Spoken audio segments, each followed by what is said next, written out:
The 1960 Ethiopian coup was a coup d'état staged in Ethiopia on 13 December 1960. Its goal was to overthrow Emperor Haile Selassie, who was on a state visit to Brazil at the time. Four conspirators, led by Germame Neway and his older brother Brigadier General Mengistu Neway, who was commander of the Kebur Zabangna, took several ministers and other important personages hostage and gained control of most of Addis Ababa, the capital of Ethiopia. The coup leaders declared the regime of Haile Selassie had been deposed and announced the beginning of a new, more progressive government under the rule of Haile Selassie's eldest son, Crown Prince Asfaw Wossen, that would address the numerous economic and social problems Ethiopia faced. Despite a demonstration of support by the students of Haile Selassie University, the other military units remained loyal to Selassie and crushed the coup. By the 17th of December, loyalists had regained control of Addis Ababa and the conspirators were either dead or had fled the capital. The coup attempt is considered the most serious threat to Haile Selassie's rule between 1941 and his deposition in 1974 during the Ethiopian Revolution. The coup.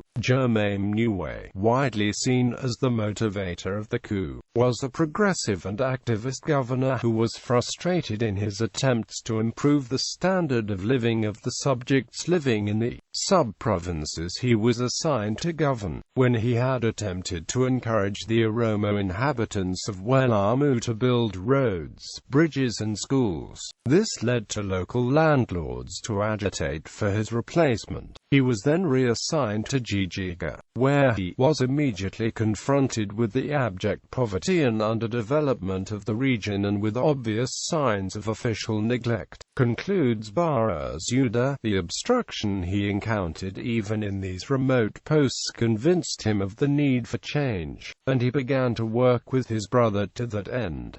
Germame then persuaded his brother, Mengistu, that a military coup was feasible. Mengistu was vital to the success of this plan, not only because he commanded the Kebur Zabangna, whose members were expected to follow orders without question, but because he had connections throughout the Ethiopian armed forces. Two more important members were recruited to form a clandestine Council of the Revolution: the Chief of Security Colonel Wossen Agabayahu and Police Commissioner Brigadier General Mengistu. The group began planning the move, but according to Paul Hens, fearing that the plans had already leaked out, the conspirators rushed into action without sufficient planning when the emperor departed on a state visit to Brazil. According to the memoirs of John Spencer, McConnell World had been seriously suspicious of Colonel Wossen's activities 2 years prior to the attempted coup, and only 5 months before the conspirators acted. McConnell confided his renewed suspicions about both the colonel as well as Brigadier General Mengistu to Spencer. On the evening of Tuesday, the 13th of December, the group duped several ministers and other important political personages into coming to Janetta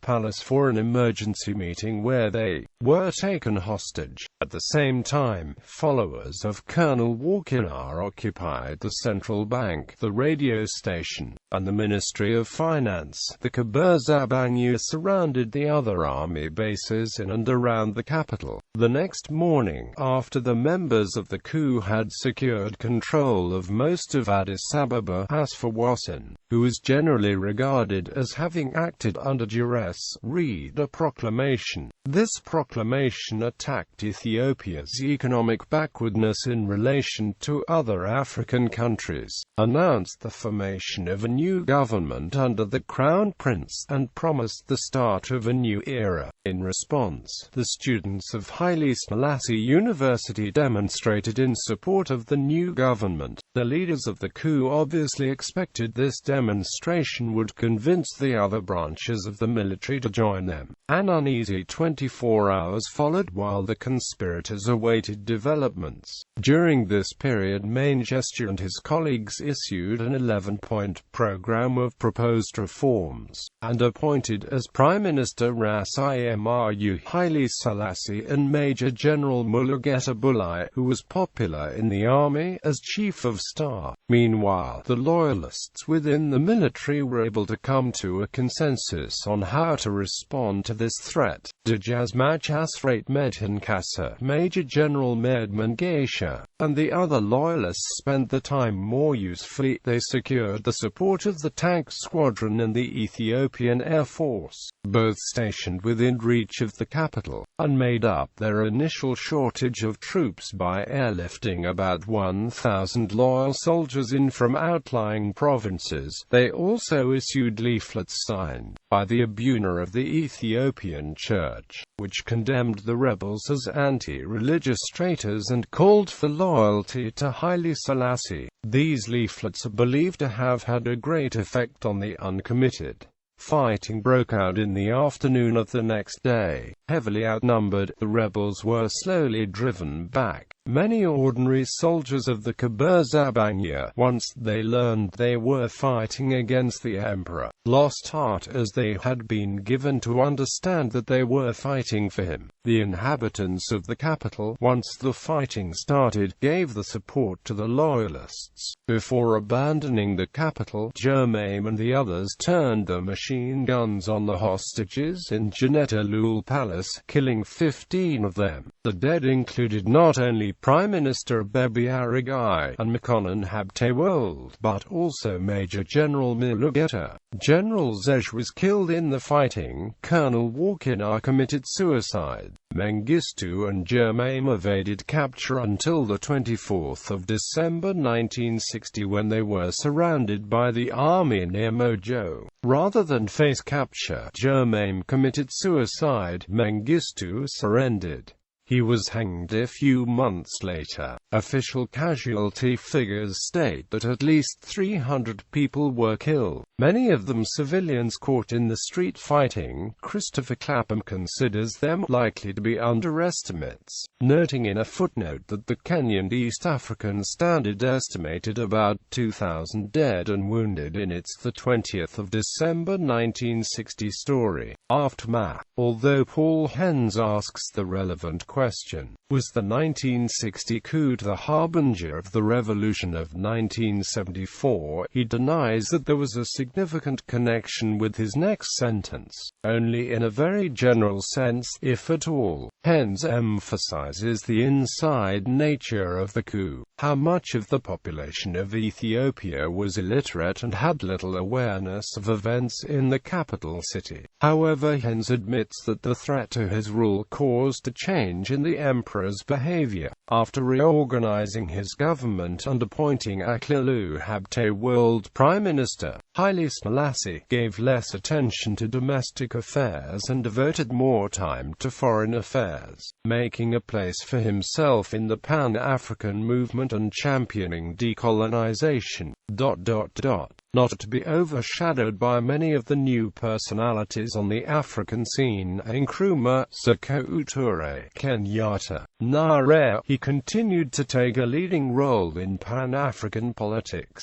On the other hand, Ethiopian historian Bara Zuda finds a very clear chain of connection between the two events. First, in his History of Modern Ethiopia, Baru points out an ironic element in this event. By his colleagues he was more than half expected to emulate the Egyptian colonel, Gamal Abdel Nasser, who staged a coup in 1952 that overthrew the dynasty, a century-and-a-half old, of Muhammad Ali. Yet Professor Baru draws an even more apparent connection between the two in a strikingly elegiac passage. The torch of change that the rebels had kindled was not extinguished with the physical elimination. On the contrary, it sparked a more outspoken and radical opposition to the regime. This can be seen in some of the underground leaflets that began to circulate soon after the end of the coup. They had such uncompromising motifs as "better be a lion for a day and die than live the life of a lamb for 1,000 days.